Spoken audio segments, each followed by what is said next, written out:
Assalamualaikum warahmatullahi wabarakatuh. Kita berjumpa lagi, Bapak Ibu. Bagaimana kabar Bapak Ibu semua? Saya doakan semoga Bapak Ibu dalam keadaan sehat walafiat, panjang umur, dimudahkan segala urusan serta dimudahkan rezekinya. Amin. Baik Bapak Ibu, kali ini saya ingin berbagi kembali informasi masih terkait honorer Bapak Ibu yang sekarang masih hangat kita bicarakan ya Bapak Ibu. Ini ada judul Bapak Ibu, selamat ya buat honorer meski dilarang Kemendagri. Ada 4 kategori honorer tetap menerima gaji. Ya Bapak Ibu.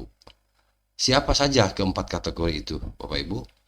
Nah, untuk itu nanti silahkan disimak Bapak Ibu, dan tentu saya mengucapkan selamat bahwa keempat kategori ini Bapak Ibu tidak dihapus ya, tidak dilarang, tetap dilanjutkan begitu Bapak Ibu. Untuk itu silahkan disimak sampai selesai.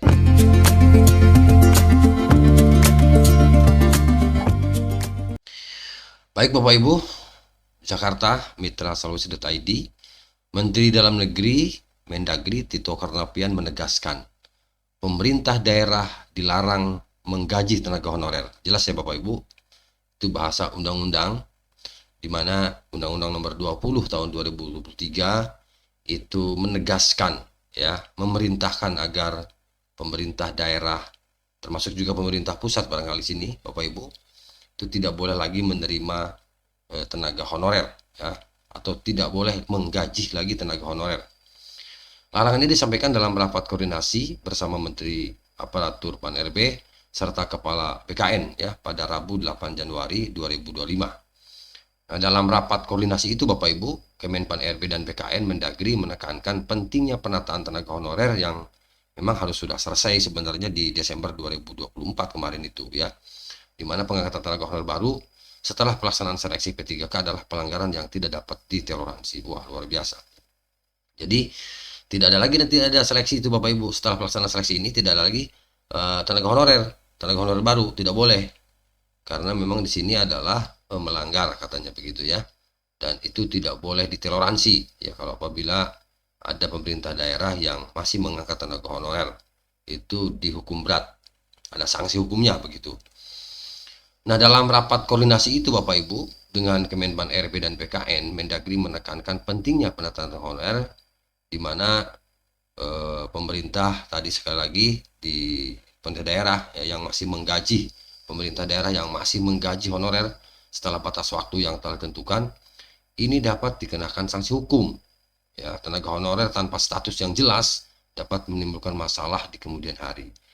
Begitu disampaikan oleh Kemendagri yang merupakan sebuah himbauan ya kepada pemerintah daerah tidak lagi merekrut honorer. Nah, sementara itu Bapak Ibu, peraturan Menteri Keuangan, nah ini yang menjadi dasar Bapak Ibu. Sementara itu Menteri Keuangan mengeluarkan ya peraturannya nomor 49 tahun 2023 yang dikeluarkan pada tanggal 28 April ya 2023, di mana menguraikan kebijakan gaji standar tahun anggaran 2024 untuk kontrak tersebut. Jadi honorer itu yang ada di PMK ini tetap menjalankan tugasnya dan tidak dihapus, artinya boleh digaji oleh pemerintah daerah. Nah, PMK itu adalah mencakup standar biaya masukan tahun anggaran 2024 yang mencakup gaji honor tersebut. Nah, pertanyaannya sekarang Bapak Ibu, siapa saja yang menjadi yang boleh digaji oleh pemerintah daerah terkait dengan tadi ya, larangan tidak boleh lagi pemerintah daerah tidak boleh lagi PPK, pejabat pembina kepegawaian tidak boleh lagi menggaji honorer. Nah, ternyata di sini masih ada 4 kategori yang masih boleh digaji ya, masih boleh digaji oleh pemerintah daerah.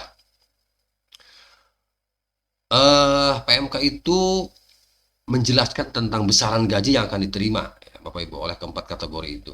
Siapa saja? Yang pertama adalah petugas kebersihan OB ya, office boy, petugas kebersihan yang ada yang bekerja di instansi-instansi pemerintah. Kemudian satpam, ini bukan satpam perusahaan Bapak Ibu ya, bukan satpam swasta, tapi satpam satuan pengamanan yang memang bekerja di instansi pemerintah ya, termasuk pengemudi, kemudian pramubakti. Nah, ini Bapak Ibu Jadi keempat kategori ini masih tetap bekerja seperti biasa karena memang pada saat seleksi P3K di 2024 kemarin tidak ada formasi untuk mereka ini. Jadi mereka tetap menerima gaji. Jadi gaji honorer petugas kebersihan, satpam, kemudian pengemudi dan pramubakti ini sudah diteken memang oleh Menteri Keuangan Sri Mulyani melalui PMK-nya nomor 39 tahun 2024. Di konten sebelumnya sudah pernah tayang Bapak Ibu, saya menyampaikan bahwa besaran gaji untuk keempat kategori ini, petugas kebersihan, satpam, pengemudi, pramubakti, sudah saya tayang sebelumnya ya terkait besaran gaji yang akan diterima berdasarkan PMK nomor 39 tahun 2024. Itulah Bapak Ibu ya. Jadi ini keempat kategori itu, kemudian tentu penghasilan tiap daerah berbeda-beda karena di PMK itu sudah berdasarkan provinsi Bapak Ibu ya. Sudah berdasarkan provinsi, yaitu berdasarkan UMP, upah minimum provinsi ya. Salah satu contoh misalnya ini di Sulawesi Selatan untuk tahun 2025 itu 3.657.000 ya, sebesar itu. Jadi tiap daerah berbeda-beda. Sekali lagi misalnya untuk Sulawesi Selatan itu di Provinsi Sulawesi Selatan tahun 2025 itu 3.657.000-an. Kemudian honorer petugas kebersihan, satpam, pengemudi dan pramubakti dengan gaji tertinggi ada di Provinsi Jakarta tentu ya, karena Jakarta adalah acuan. Lalu yang berikutnya adalah gaji yang diterima satpam dan pengemudi di Provinsi Jakarta berapa? 6 juta. 6.065.000 per bulan. Luar biasa ini. Itu untuk satpam ya dan pengemudi. Saya nggak tahu nih apakah benar atau tidak, Bapak Ibu orang-orang Jakarta mungkin bisa berkomentar ya. Tapi ini saya lansir dari salah satu media yang tadi saya sebutkan. Untuk di Jakarta misalnya gaji satpam dan pengemudi 6 jutaan. Lalu untuk pramubakti dan petugas kebersihan di Provinsi Jakarta ini agak beda, itu 5.500.000-an, 5.513.000 per bulan Bapak Ibu. Nah, bagaimana dengan daerah-daerah Bapak Ibu ya di luar Jakarta? Tentu pasti UMP-nya berbeda-beda. Nah, itulah barangkali Bapak Ibu 4 kategori ya yang dapat saya sampaikan ya. Ini tetap tidak dihapus begitu dan terus bekerja ya Bapak Ibu, karena memang khusus untuk kategori ini honorer kategori ini tidak ada formasi. Demikian Bapak Ibu yang dapat saya sampaikan. Terima kasih, semoga informasi ini bermanfaat dan selamat ya bagi teman-teman, tetap bekerja dengan baik Bapak Ibu, insya Allah ya usaha kita tidak akan mengkhianati hasil, mudah-mudahan ya kita lebih baik ke depan. Terima kasih. Assalamualaikum warahmatullahi wabarakatuh.